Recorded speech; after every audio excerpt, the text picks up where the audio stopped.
There's still a few trying to show up on the radar back into parts of Greene and Taylor counties and then back toward I-75. This is really just the leftovers of anything that is going to be in our forecast for the rest of the evening. All this, of course, ground clutter as the atmosphere is trying to stabilize now. The cold front will be coming in later and some refreshing air is on the way. I'll have your forecast in just a few minutes.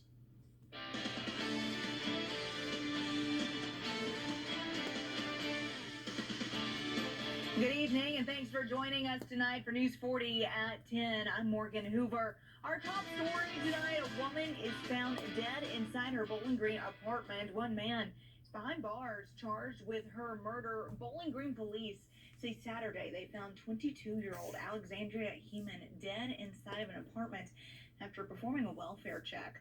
They say her death was a homicide. They quickly identified 25-year-old David Anthony Profit as a suspect and located him outside of Fisher, Indiana. No other details have been released. He is also charged with unlawful taking. Police expect more charges to come. He is being transported to the Warren County Regional Jail. A Glasgow man is behind bars. Police say he was involved in a hit and run, hitting a car and a police cruiser. The Glasgow PD say Nicholas Sizemore took off in a Chevy Impala yesterday after hitting a vehicle at the intersection of West Main Street and NL Rogers Wells Boulevard.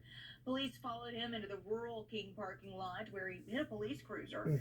The officer inside that cruiser was taken for medical treatment for minor injuries. Sizemore was arrested, taken to the Barron County Detention Center. And we are learning more about an act of vandalism at a historic church at Mammoth Cave National Park.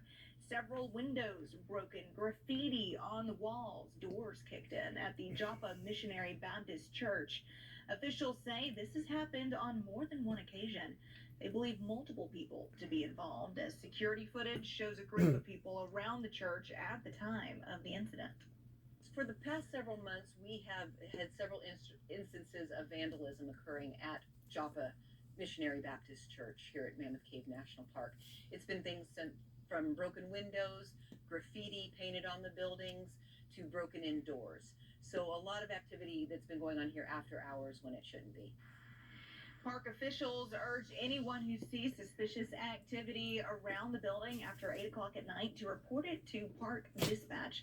If you know any information about the recent vandalism, you can call this number on your screen. It is 270-597-2729. Officials are still looking into a multiple house fire in Warren County. It happened last night, but take a look at this. This is scene of the fires happening on Memphis Junction Road. News 40 was there around 10 o'clock last night as fire crews worked to battle that blaze that lit up 2 homes. We spoke to the Browning fire chief today. He tells us there were several rounds of ammunition in the homes, causing some problems for first responders. The property owners were in law enforcement in the past, and several generations of being in the law enforcement. So there was several years of ammunition and guns on the property. No word yet on any injuries, and the investigation is still ongoing. Nearly 80 dogs are rescued in Edmonson County over the weekend, causing the Bowling Green Warren County Humane Society to be back in a code red situation. News 40 reporter Michael Ridgway brings us all the details. Discounted adoption fees until further notice, the result of a breeding situation gone awry. Edmonson County had stopped by to drop off a couple dogs that they had brought in, and then we were just kind of ending our normal day, trying to take a breath from getting out of code red there for a little bit, and sure enough, we got the call from Edmonson County stating that they potentially had 30 to 40 more dogs that they needed to bring. 30 to 40 turned into 79, which resulted in 80 separate charges. They were being fed rotten, maggot-covered chickens and rotten eggs. Found one dog over in a kennel that the weeds and trees had grown up so high in it, he had probably been in there for a year plus. The gate hadn't been open, and they were just throwing food and stuff over into him. The dogs, as to be expected, had skin issues and other minor injuries due to lack of care and infighting, but now all cleaned up thanks to overwhelming volunteership and not a moment too soon.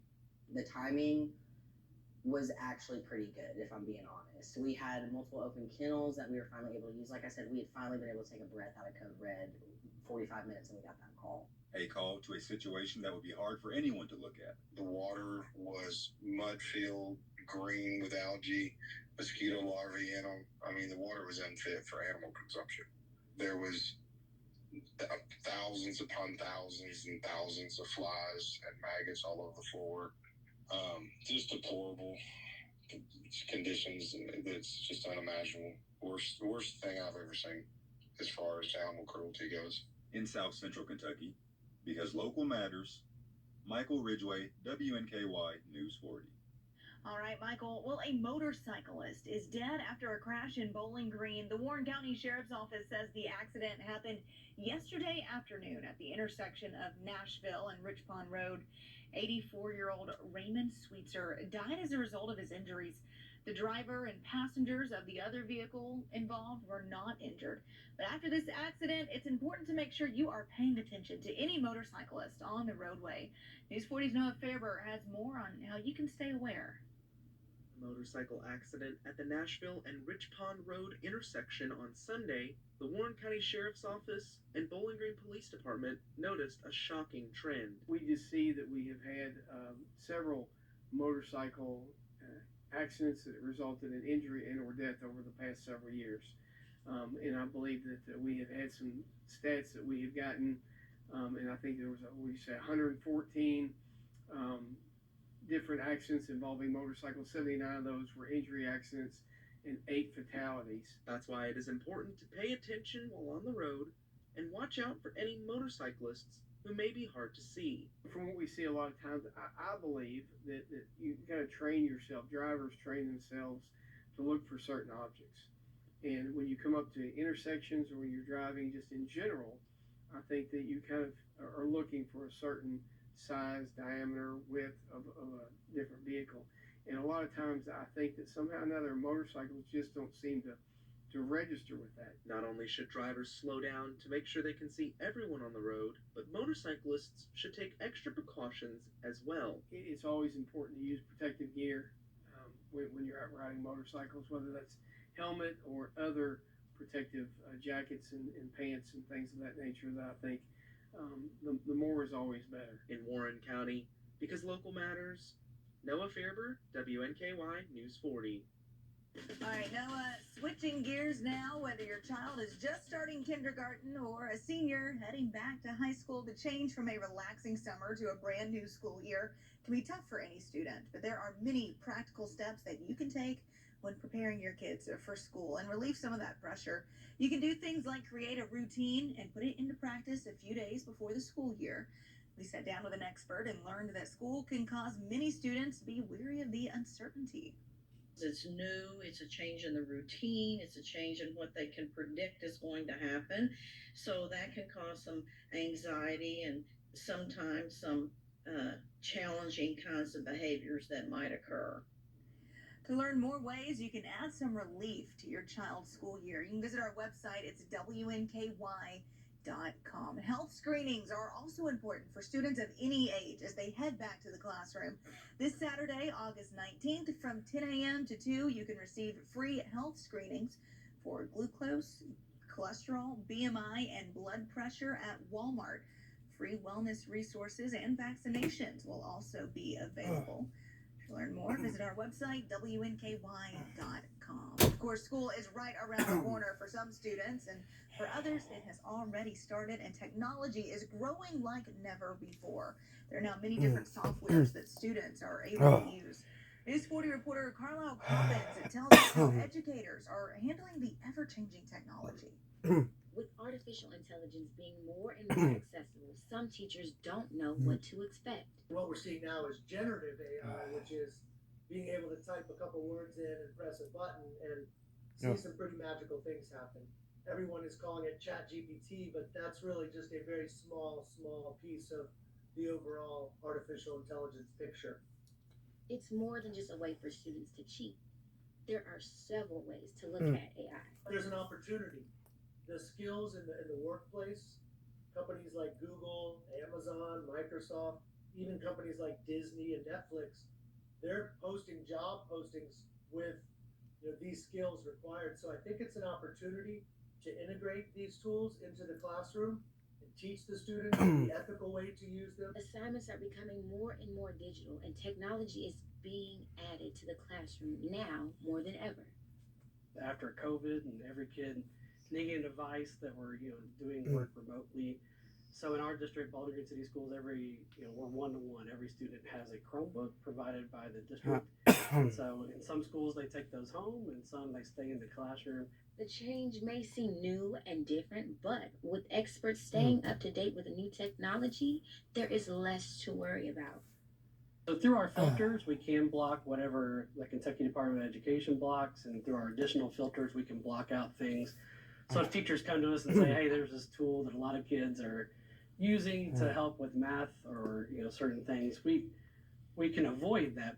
In Warren County, because local matters. Carlisle Coppins, WNKY News. All right, Carlisle, we'll get to more news in just a bit, but first I want to check back in with Weather Chief Chris Allen. Hey there, Chris. Hey, Morgan, and we've got some improving weather starting to happen now. The cold front eventually will be coming through this evening, taking any remaining showers that we see on the radar out of here. Of course, all of this is just ground clutter around the radar side as we're getting that now refreshing air is going to start to penetrate the area and move in overnight during the day to tomorrow. Look at this. We had a high of 90 today. You knew it was warm and muggy. Elsewhere, temperatures in the upper 80s to near 90. Current temperatures 78 in Bowling Green, and we're starting to see some low 70s now showing up across the Ohio River. And overnight tonight, as that front comes on through, temperatures are going to dip into the 60s, maybe even low 60s as skies clear. And then we'll see some overcast skies early tomorrow morning, but as far as rain, it's all gone. Now let's take a look at sports with Max. Thank you, Chris. I can definitely feel those temperatures out on the football field earlier today. Well, we'll hear from several schools, including Russellville and Logan County, as we prepare for football frenzy this Friday night. We spoke to their head coaches, Todd Adler and Mikey Benton, about how they're feeling about the Cougars and the Panthers this season. That and plenty more coming up tonight in Sports Morgan. Football season right around the corner. WKU wants to show its support to the community. A limited amount of tickets for the home opener against South Florida are available via the Bowling Green Police Department, with $10 of each ticket sold being donated to Officer Matt Davis. Officer Davis was shot and injured in the line of duty back in July. Upper level seats will be $20, lower level are $30. BGPD say they are honored to partner with WKU to show support for Officer Davis. We live in such a great community, and the outpouring of prayers and support and financial support and cards and just comments has just been absolutely incredible. Not surprising, but incredible. And so in this case, we're just happy that WKU wanted to do this. It was their idea. They came up with it. If you want to buy tickets using BGPD's link, you can head to our website, WNKY.com. The historic rail park and train depot is opening 3 newly restored rail cars for a rare exhibit this weekend. Now, these rare cars have been kept at the rail park for several years, but are not typically open to the public. The 3 featured cars include an L&N caboose car, one of 2 remaining segregated passenger cars, and one of 4 remaining hospital cars in the U.S. You are literally standing inside of a train car that would have held, 36, injured soldiers would have ridden in that car, and you to be standing in that place is very surreal. And we hope that drives people to want to know more and to want to learn more about their history. This is the first time these rail cars will be on exhibit. Tickets are available for purchase online at historicrailpark.com and in the Historic Rail Park and Train Museum gift shop. Tours are Thursday through Saturday. Still to come on News 40 at 10, the death toll continues to rise in Hawaii as the recovery effort continues after the wildfires that ravaged Maui. The details in just a bit, but first, Weather Chief Chris Allen is in the Weather Center right now. He is back with a full look at our forecast coming up right after this. this really messes with you. Try, hope, fail. No one should suffer. Time now for a full look at our forecast with Weather Chief Chris Allen. Chris, I'm really looking forward to those cooler temperatures that we're supposed to be expecting soon. Me too. It's like, we've had enough warm temperatures and the muggy air. It's time to get a little maybe preview of fall Yes. in here, if only for a few days. It's not going to last for a long time, but here we go. Things are looking a little bit better, even on the radar. As you can see, those showers that I showed you just a few minutes ago are starting to dissipate already. So places like Campbellsville and Taylor County and on off to places like Greene County, Hart County, you had some showers a little bit ago, but now all of it is beginning to push away as that cold front begins to take over. Highs today were around 90 for the highs. I mentioned 78 is the temperature right now, and over the next few hours, we'll see that nice dip into the 60s. It's going to be even cooler tomorrow around this time. Well, let me go to the next frame here, which is the current conditions, and you can see from our tower cam, everything is looking still a bit partly cloudy. We have a west wind at 7, but the temperature is at 78. The problem is we still have the dew point at 71, so the problem there is that it still feels very muggy across the area, across southern Kentucky right now. As we take a look at the satellite radar, the front is moving through. This is just remnants of the system. The big low is up in the Great Lakes, but all that nice and pleasant cooler, drier air is going to start to take over as we go through time. Overnight tonight, any shower activity is going to be far to the east of us. We'll drop down into the low to sometimes mid-60s, depending on where you are. More into the mid-60s out east with that blanket of clouds, but skies will begin to clear overnight.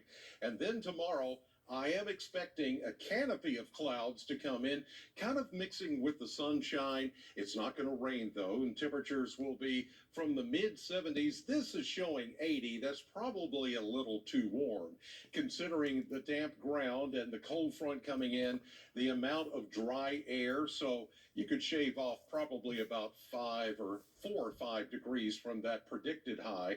But tomorrow night, certainly, as skies begin to clear, we are really going to drop down into the low 60s, and then by early Wednesday, maybe even into the upper 50s for overnight lows, and then back into the mid-70s, close to 80 degrees with a few scattered clouds on Wednesday, and really no rain in the forecast at all for the next 7 days. How about that? 76 tomorrow, 61 tomorrow night, 79 on Wednesday, and even that may be overdoing it. Then you see us gradually warming up, low to mid 80s, close to 90 by Monday as that heat does come back. We'll have more News 40 coming up in just a moment. Using EOS shave cream has made my skin so soft. It's actually come with some unexpected side effects.